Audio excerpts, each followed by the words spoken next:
नमस्कार दोस्तों, कैसे हैं आप सब। उम्मीद करता हूँ सभी लोग अच्छे होंगे, स्वस्थ होंगे।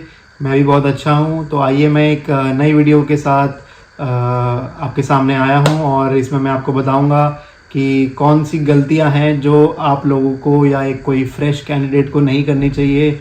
ये गलतियाँ मैंने अपने एक्सपीरियंस से ही सीखी है, मैंने अपनी जर्नी में सीखी है। इनफैक्ट काफ़ी लोग जो हैं जो सिलेक्ट हो चुके हैं वो ये गलतियाँ कर चुके हैं। और अगर उनसे पूछा जाए कि अगर 3 साल पहले या 2 साल पहले अगर वो ये गलतियां नहीं करते तो सबका यही कहना है कि उनका जो एग्ज़ाम है वो जल्दी क्लियर हो सकता था।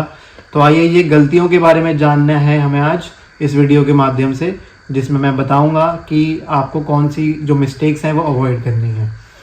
दोस्तों, सबसे पहली जो मिस्टेक है वो है कि हम लोग एग्ज़ाम के बारे में समझते नहीं हैं।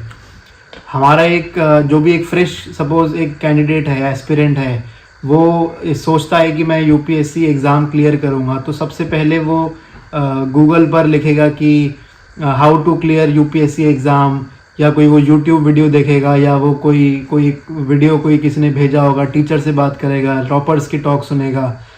तो जनरली जो टॉपर्स होते हैं या जो भी यूट्यूब पर वीडियोज़ अवेलेबल हैं या जो ऑनलाइन गूगल सर्चेस पर अवेलेबल हैं, वहाँ पर सभी लोग ये रेफ़र कर देते हैं कि ये एनसीईआरटी पढ़ लो, ये एडवांस बुक पढ़ लो, ये करंट अफेयर्स पढ़ लो। लेकिन कोई भी एग्ज़ाम के बारे में नहीं बताता है बिल्कुल भी। तो हमें सबसे पहले एग्ज़ाम के बारे में जानना बहुत ज़रूरी है, एग्ज़ाम को समझना बहुत ज़रूरी है, और ताकि हमें पता रहे कि एग्ज़ाम में सिलेबस क्या है, क्वेश्चंस क्या आते हैं, क्या इम्पोर्टेंट है, क्या इम्पोर्टेंट नहीं है।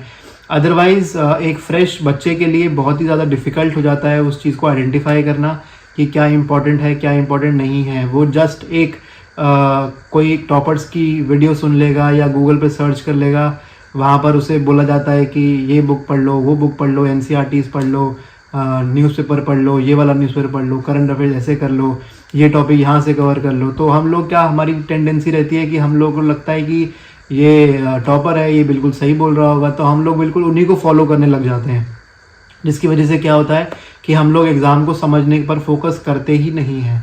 हमें पता ही नहीं चलता कि एग्ज़ाम है क्या, किस चीज़ का एग्ज़ाम है।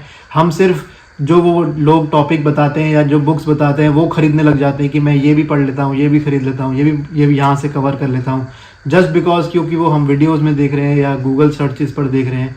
तो हमें ये अवॉइड करना है। हमें सबसे पहले कोशिश करना है कि जो यूपीएससी का सिलेबस है उसे हम डाउनलोड करें यूपीएससी की वेबसाइट पर, उस सिलेबस को ढंग से एक बार गो थ्रू करें, और टॉपिक वाइज उसमें सिलेबस दे रखा होता है, सब्जेक्ट वाइज उसमें दे रखे होते हैं सिलेबस में।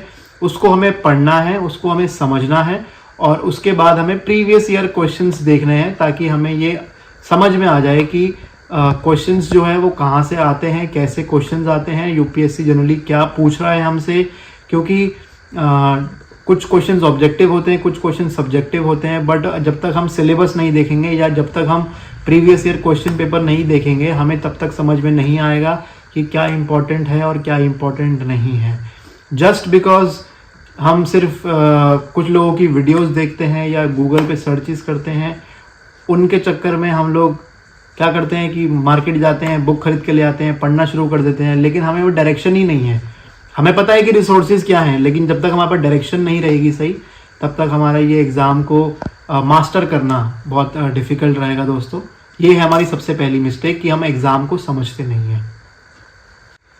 तो जी हाँ, पहली गलती के बारे में हमने बात करी, जिसमें मैंने बताया कि कैसे हम लोग बिना एग्ज़ाम को समझे सिर्फ कुछ लोगों की बातों में या कुछ वीडियोस के थ्रू हम सिर्फ बुक्स खरीद के ले आते हैं और पढ़ना शुरू कर देते हैं बिना एग्ज़ाम को समझे कि एग्ज़ाम की डिमांड क्या है या यूपीएससी हमसे क्या मांग रहा है।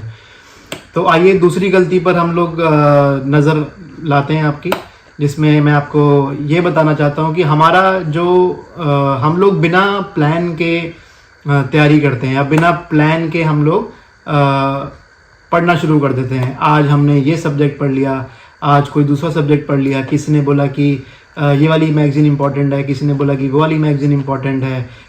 एक दिन पॉलिटी पढ़ रहे हैं, दूसरे दिन इकोनॉमिक्स पढ़ रहे हैं, फिर 10 दिन बाद दोबारा पॉलिटी पढ़ रहे हैं, फिर इकोनॉमिक्स पढ़ रहे हैं, फिर कभी करंट अफेयर्स कर रहे हैं महीने के एंड में, कभी कुछ कर रहे हैं, मतलब कोई प्लान ना होना।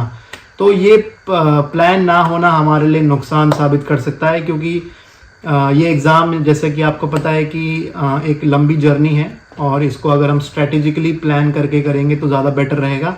तो मेरा ये मानना है कि एक प्लान बनाना बहुत ज़्यादा इम्पॉर्टेंट है, कि आप लोग शॉर्ट टर्म प्लान्स बनाइए कि मैं 1 महीने में क्या क्या चीज़ें कवर करूँगा। लॉन्ग टर्म प्लान्स बनाइए कि मैं 3 महीने तक क्या क्या चीज़ें मेरी कवर हो जाएंगी। उसके अलावा उससे ज़्यादा लॉन्ग टर्म प्लान बनाइए कि 6 महीने में या 8 महीने में या 10 महीने में मेरी क्या क्या चीज़ें कवर हो जानी चाहिए। तो जब तक दोस्तों आपका प्लान नहीं बनेगा तब तक बहुत डिफ़िकल्ट हो जाएगा आप लोगों के लिए कुछ भी पढ़ना, क्योंकि आप इतने लोगों से मिलेंगे, इतने लोगों से आपका इंटरेक्शन होगा। सोशल मीडिया का ज़माना भी है, आप लोग यूट्यूब भी देखते हैं, आप लोग इंस्टाग्राम फेसबुक वगैरह भी देखते हैं। वहाँ पे आप किसी की एक की बात सुनेंगे, किसी दूसरे की बात सुनेंगे, या किसी आज एक बंदे से मिल ली, किसी दूसरे से मिल ली, तो सब लोग कुछ ना कुछ डिफरेंट कर रहे होंगे। तो आपके माइंड में आएगा कि मैं ये भी कर लेता हूँ, मैं वो भी कर लेता हूँ, मैं ये भी कर लेता हूँ, मैं वो भी कर लेता हूँ। तो उसका नुकसान क्या रहेगा कि आप किसी भी चीज़ को ढंग से नहीं कर पाएंगे। तो मेरा ये मानना है कि आप एक सबसे पहले टाइम टेबल बनाइए, आप न्यूज़पेपर पढ़ने की आदत डालिए डेली, और इनिशियल पीरियड में आपको 1.5 घंटा लग सकता है, 1.5 से 2 घंटा भी लग सकता है इनफैक्ट। बट ग्रेजुअली जैसे जैसे अब एग्ज़ाम को समझेंगे, जैसे सिलेबस को समझेंगे, तो वो जो न्यूज़पेपर पढ़ने का जो टाइम है वो 1.5-2 घंटे से आप ऑटोमेटिकली 45 मिनट्स या 50 मिनट या मैक्स टू मैक्स 1 घंटे तक आ जाएंगे। तो न्यूज़पेपर पढ़ने की आदत डेली डालिए। तो एक प्रॉपर टाइम टेबल बनाइए जिसमें न्यूज़पेपर पढ़ना डेली होगा। एक सब्जेक्ट उठा लीजिए, सब्जेक्ट का कोशिश कीजिए कि आप कम से कम 20 दिन 25 दिन एक सब्जेक्ट को करें, साइमल्टेनियसली दूसरे सब्जेक्ट को भी आप 2-3 घंटे दे सकते हैं। तो एक प्रॉपर स्ट्रक्चर उस जो प्लान है उसको दीजिए, बिकॉज बिना प्लान के ये बात बनेगी नहीं, क्योंकि आप रैंडमली कुछ भी उठा के पढ़ लेंगे। क्योंकि मैंने ये फर्स्ट अटेम्प्ट में ऐसा गलती करी है कि मेरे को आज लगा कि आज मेरा ये पढ़ने का मन है तो मैंने ये पढ़ लिया, आज वो पढ़ने का मन है तो वो कर लिया, जिसकी वजह से मुझे नुकसान काफ़ी झेलना पड़ा, क्योंकि डिफरेंट चीज़ें माइंड में घुस रही थी और रिटेन कुछ भी नहीं हो रहा था। तो सेकंड गलती है कि हमें बिना प्लान के हम जो पढ़ाई कर रहे हैं। तो दोस्तों जैसे कि आपको पता है कि मैं अभी एक अनअकैडमी का सेशन भी ले रहा हूँ। मैंने 2 क्लासेस ले ली हैं।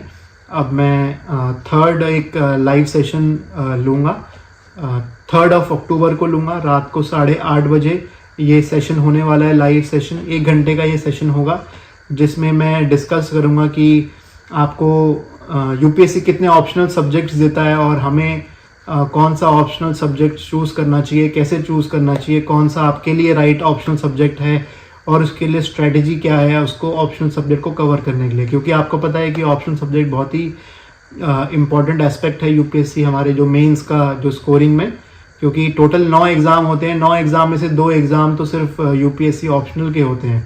तो यूपीएससी ऑप्शनल में स्कोर करना बहुत ज़्यादा इंपॉर्टेंट है। इसके लिए मैं एक लाइव सेशन लूँगा 3 अक्टूबर रात को 8:30 बजे। आई होप वहाँ पे आप ज्वाइन करें। जो डिस्क्रिप्शन बॉक्स है मेरा यूट्यूब का, उस पर मैंने लिंक मेंशन किया हुआ है। आप उस लिंक पर क्लिक करके अपने आप को इनरोल कर सकते हैं। ये बिल्कुल ही फ्री ऑफ कॉस्ट इनिशिएटिव रहेगा, इसमें कोई भी आपसे पैसे चार्ज नहीं किए जाएंगे। और उम्मीद करता हूँ कि ये तो तीसरी गलती जो मैंने अपनी जर्नी में देखी है कि हम लोग शॉर्टकट में ज़्यादा बिलीव करते हैं। हम लोग देखो, जब भी आपको पता है कि गाड़ी कैसे चलती है, गाड़ी आप फर्स्ट गियर पे लगाएंगे, उसके बाद स्पीड पकड़ेगी, फिर सेकंड गियर पे लगाएंगे, फिर थर्ड गियर पे, फिर फोर्थ गियर पे।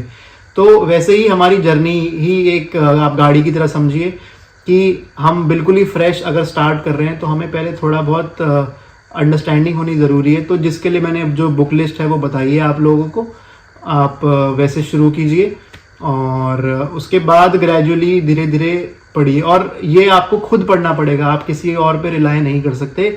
जब तक आप वो बुक खुद नहीं पढ़ेंगे, आप कोई भी पीडीएफ ले लीजिए, आप कोई भी वीडियोस देख लीजिए, उसका कोई यूज़ नहीं होगा। लेकिन जब तक आप बुक खुद नहीं पढ़ेंगे तब तक कोई फ़ायदा नहीं होगा। तो शॉर्टकट के पीछे मत भागिए, कोशिश कीजिए कि आप स्मार्ट वर्क करें। और स्मार्ट वर्क ऐसे करें कि आपको लिमिटेड रिसोर्सेज हों, उन रिसोर्सेज को आप ग्रेजुअली धीरे धीरे करके उनको आगे बढ़ाइए।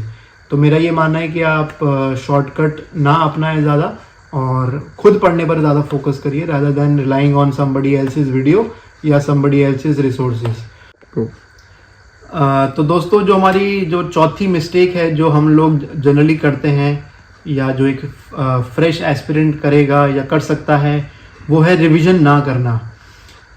आपको पता है कि इतनी सारी बुक्स हैं, इतने सारे रिसोर्सेज हैं, आप इनको भी पढ़ोगे उनको भी पढ़ोगे, लेकिन जब तक आप वो रिवाइज नहीं करोगे तब तक बहुत डिफ़िकल्ट हो जाएगा आपके लिए रिटेन करना चीज़ें, अंडरस्टैंड करना।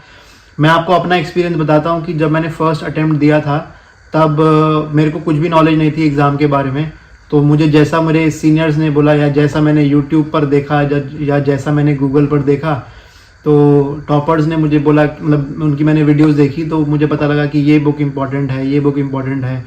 तो मैं सारी की सारी जो बुक मुझे दिखती थी मैं सारी की सारी खरीद के ले आया, मैंने उनको पढ़ना शुरू किया।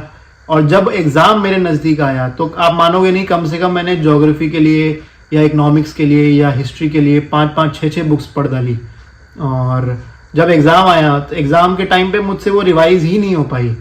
तो जब वो रिवाइज़ ही नहीं हो पाई तो मेरे माइंड में वो चीज़ें याद ही नहीं रह पाई। इस वजह से मेरा जो फर्स्ट अटैम्प्ट है मेरा नहीं हो पाया। तो दोस्तों मैं आपको बताना चाहता हूँ कि रिवीजन एक बहुत ही इंपॉर्टेंट एस्पेक्ट है हमारी किसी भी चीज़ के लिए, not only for UPSC but for any other exam also. हमें रिवाइज करना बहुत ज़्यादा ज़रूरी है। जब तक आप किसी एक टॉपिक को या किसी सब्जेक्ट को रिवाइज नहीं करेंगे तब तक आप वो रिटेन नहीं कर पाएंगे, तब तक आपको वो समझ नहीं आएगा। तो रिवीजन बहुत इंपॉर्टेंट एस्पेक्ट है यूपीएससी हमारी प्रिपरेशन में। और हमारी जनरली आदत क्या रहती है, ये पढ़ के छोड़ दिया अब आओ नेक्स्ट सब्जेक्ट पे, ये पढ़ के छोड़ दिया अब आओ नेक्स्ट सब्जेक्ट पर।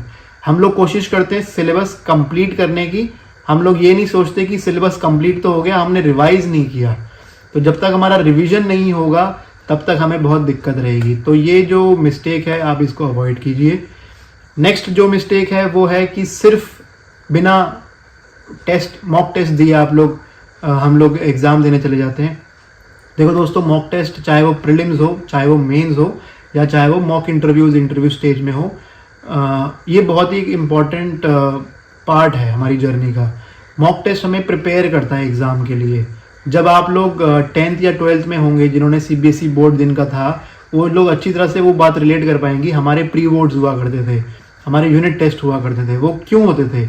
उसका सोल पर्पस ये था कि हमें जो एक तैयारी करवा दें, जो मेन एग्ज़ाम होगा जब बोर्ड्स होगा उसकी तैयारी करा दें, इसलिए प्री बोर्ड्स हुआ करते थे। तो वो जो एग्ज़ाम है जो हम यूपीएससी में हम प्रीलिम्स के लिए बैठेंगे या जो मेंस के लिए बैठेंगे, उसके लिए हमें तैयारी करके जाना बहुत ज़रूरी है।